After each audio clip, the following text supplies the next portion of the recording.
little cold in paradise tonight. Love faded, I find a new forms, I write it out. It's fine for now, then you come along and I cry. Liberated, I'm seeing clearly now, there's no turning back, and I'm overwhelmed. Do you really want to set the night on fire? You're my only way out. Do you really want to turn your life around again? You know you're my last chance. Can you feel my, can you feel my, can you feel my tears? They won't dry.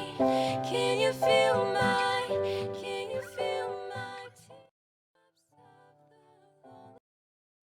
Back for more, I see. Well, welcome to another episode of Anime Criterion. Hopefully I was able to add the title right there. If not, just imagine it. Anime Criterion. I can imagine it. Moving along, welcome to episode 2. Today we'll be focusing on a lesser known gem. And by lesser known, I mean if I mention this to anyone, they say, what? Even the most hardcore anime fan who grew up with it in the womb does not know this show. But, whatever, we'll still do spoilers. And now I'm just rambling at this point, but welcome to another episode of Anime Criterion, where I ask the important question, if anime had a Criterion collection, what would it look like? Today we'll be focusing on a more lesser known show known as Moribito, Guardian of the Spirit.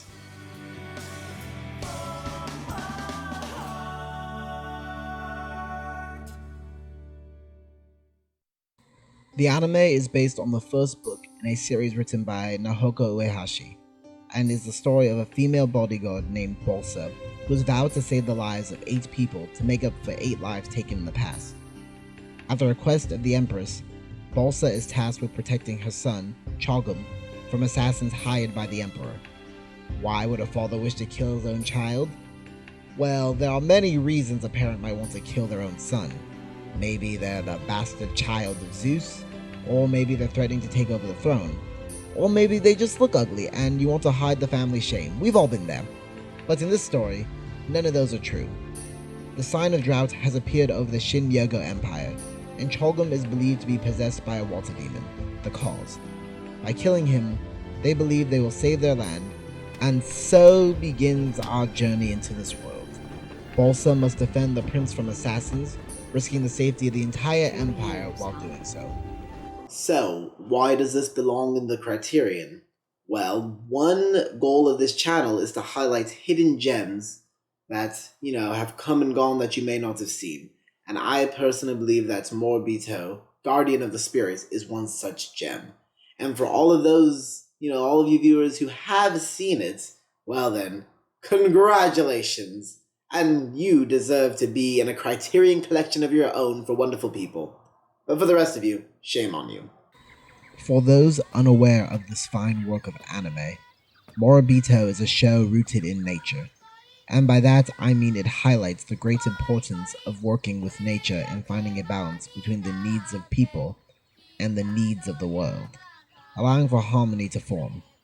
But beyond that, the show also embodies the power of protecting others and the world around you. Something I believe we all need in these dire times when the entire world seems to be burning alive due to human indifference. With all that said, let's begin a dive into the show. Spoilers abound for the entire show. You have been warned. Skip to the conclusion if you wish to avoid them. Problem? Section 1. World Building. When discussing the great points of this show, I'd be remiss if I skipped out on the world building aspect. As a reader, writer, and watcher of fantasy, I can safely say this is quite a difficult area to master, and yet Moribito handles it beautifully. While many stories try to hide the lore or give exposition dumps along the way to break up the plot, Moribito seamlessly mixes both. For instance, Once during episode 9, after it is believed that Chogum is dead, Shuga still sees the drought sign and wonders why that might be. This causes him to study the sign and learn that eventually, the sign exists solely because Chogum is alive, causing revitalization before his search. And in doing so, we learn about the nature of the spirits within Chogum, thereby moving the plot forward because the Mikado assassins are once again on the prowl for Chogum. This method of world building comes up again and again throughout the story. During another episode, Shuga explores the past of Shin-Yogo Empire to learn how to kill the water spirit and determines that only a descendant of the Holy Bloodline can slay the beast. This means the Mikado need to capture Chogum and return him home to be properly sacrificed. Later on, they are told this interpretation of events is incorrect.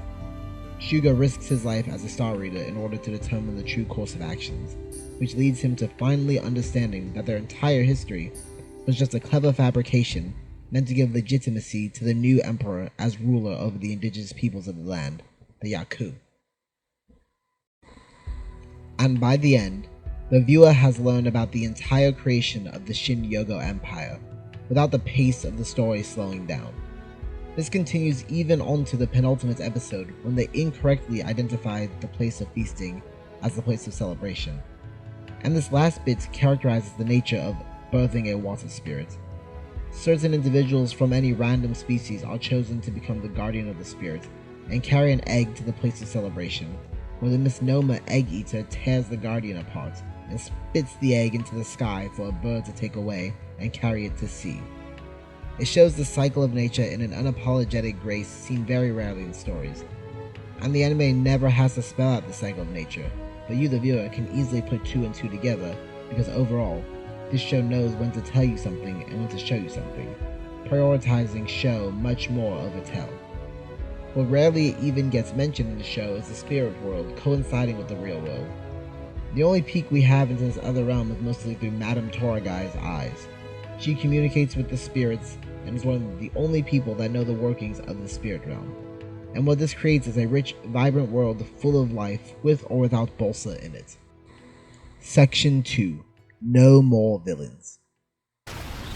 That's right, you see the title. This anime stands apart from many stories in general for its notable lack of any villain characters. That's not to say that no one opposes Bolsa, because there are many people doing so, but as a whole, no one is, for lack of a better term, a bad guy. In Moribito, there are 3 factions the story focuses on.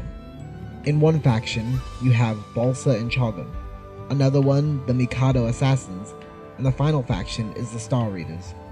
Bolsa may have her personal reasons for choosing to protect Chogum, but when she learns of the significance of the egg, she also intends to find a way to keep Chogum alive and birth the egg. She's adamant on this point. As for the other 2 factions, since the beginning, they have only ever cared about keeping their land safe. The running fear is that the water demon inside Chogum will cause a drought that will bring about the end of the Shin-Yogo Empire. To remedy this, they need to kill Chogum. The Empress disobeys her father's wishes and sees to it that Chogum is given a chance at life by entrusting his protection to Bolsa. But from this, you can see that no one is excessively cruel or malicious in their intent. And once everyone gets on the same page and realizes that the demon inside Chogum is actually the water spirit in charge of keeping their land rich with rainfall and life, they learn of the creature told about in their falsified stories, the creature being an egg eater. The egg eater kills the host of the egg, which means it will kill Chogum. You think this might obviously paint this creature as the bad guy, but it turns out that this creature is directly related to the nature's cycle, as I mentioned earlier. It kills hosts and spits the egg out so that it might be hatched. And maybe now you want to say, nature is the villain. But without that egg hatching, the world falls to drought. So all in all, no one and nothing is evil or the driving force for all the bad things that happen. And one might assume that it would be hard for tension to arise in the show, but actually, the opposite is true. Even without villains, tension is constantly applying pressure to characters' action, whether it be from Bolsa trying to lose the Mikado assassin's trail, or just Chogum growing as a person. There is always tension in this show. This just goes to show that not every show needs a mustache-twirling villain to make everything interesting, although it certainly helps in some cases. As far as tension goes, this show's strongest point is how information is delineated throughout the episodes in an organic and purposeful manner that forces the characters to clash between needs, motivations, and understanding. Characters constantly maneuver in ways to learn more information while trying to outsmart the other factions in order to make use of what they've learned. And watching these characters play against each other is fascinating in and of itself, only needing the central struggle of saving the land while also saving Chagam to help it sustain itself long enough to have a show. Section 3. The Heart. Of course, none of the show matters unless you, the viewer, actually care about Chagam and his relation to Bolsa. At this point in history, a show hinging on the relationship between two characters unrelated by blood but as close as parent and child is not new. We've seen it in The Last of Us, God of War, The Mandalorian, The Sword of the Stranger, Yasuke, The Witcher 3, etc., etc. Of course, as you'll notice, all those are from, the dad's perspective. They're all just dad stories. Meaning, these are men raising a child, not a woman raising a child. So that slight change is already quite unique in their approach. But more so the way Bolsa treats Chagam is entirely different than all the other examples I just mentioned. Normally, for this type of story, the child would be dropped into the main character's life by some random circumstance, usually because the parents are dead or mysteriously gone, like in Mandalorian, Sword, Last of Us, and Sword of the Stranger. But in Moribito, Chagam's parents are still alive and kicking. His father and mother are Netflix and chilling at home, trying not to catch COVID, but they're still alive and well. And after the child is dropped on the main character's lap, they treat them sort of like a burden that needs protecting rather than a person, until by the end, they realize that the child has become like family. But this dynamic is different with Bolsa. From the get-go, she treats Chagam with respect and never condescends to him. She shows him kindness and trust, even from episode 3, when she needs him to bring her medicine from Tonda. Throughout the entire show, Bolsa is constantly teaching him through action and words what it means to protect another life, and through this interaction, helping him grow into a person worthy of ruling over an empire as guardian of the people. And as the spirit inside of him grows, so too does Chagam, so that by the end, he can stand on his own as a person. And where this deviates from the typical version of the story is that, surprise, surprise, you actually care about Chagam as a character. Now I'm sure there are those who might disagree in the examples given, but the child character is usually there as a tool for the main character to grow as a person and connect with them. But in Moribito's case, Chagam is a good-hearted person. I was actually surprised upon rewatching to see that. I thought he would be a spoiled prince type that needs to be taught manners and respect, but instead he was empathetic, kind, smart, patient, and willing to learn. He was not some hot-headed youth that constantly yelled, "Believe it!" to the heavens, causing trouble wherever he went because he wanted some cheap fun. In one flashback, we see Chagam mending an injured bird back to life. In another one, we see him showing respect for Suga before he gained any rank of importance. Even with Bolsa, he cried once he saw how she defended him, even though he had only known her for a couple of days. And more so, he showed tremendous bravery when he tried to find her medicine, even though wolves and rainy conditions threatened his life. Even further in the series, he exposes con men on the streets to win back the town's money, and also defends his friend's honor when foreigners insult them. Chagam is a good kid who just happens to be a little ignorant in the ways of the world, given that he spent his entire life inside the palace. Bolsa is also not your typical protagonist for this role. Far too often, we see the emotionally closed-off parental figure go through life with a gruff attitude, but just enough heart to show care in their own emotionally closed-off way. But in this case, Bolsa is very much kind and clever, respectful and strong, without needing to be butch or crass. She's very much a strong woman, or Mama Tiger as I like to see it. And as to her reasons for not taking a life, they stem from a logical point of view, not one you typically see from something like Rurouni Kenshin or Trigun. In this case, Violence itself is not seen as some great sin that will force a person back to some dark life like alcohol for alcoholics. Instead, she vowed to save 8 lives, and taking a life in her mind would nullify the meaning of that vow. But that doesn't mean she is unwilling to fight. With her skill, she has the power to fight and not kill someone. Violence has a place, but it shouldn't be used as a first resort. It is an interesting distinction made when jumping from shonen anime to seinen anime. These lines, once drawn in sand, become muddled. But even though violence has a place, it is not something to be glorified. Jigoro taught her this lesson in a painful manner when she was but a child playing at warrior. And in kind, she does the same for Chagam. Now, Balsa treats each life as sacred and worthy of being protected. Jigoro never took pride in killing. More than anything, he wished not to be forced to kill his friends. But where he failed, Balsa surpasses. In her handling of the Mikado assassins, slavers, and a vengeful mercenary, she finds ways to handle her situations without taking a life, also fulfilling the wish of an old man and blacksmith that she become the ultimate blade. These lessons she instills in Chagam, the weight of a life. And as he grows in the show, caring for the egg, he sees the land he will one day claim from the perspective of the people. He sees the value in their daily existence and the importance of all the subjects living within the land, which gives him the perspective he needs to one day, as emperor, be guardian to all people. All that is to say, these two are the soul of the show, and their journey together, short though it may be, feels completely satisfying after a 26-episode run, which is far more than most animes can say after much longer. Section 4. Conclusion.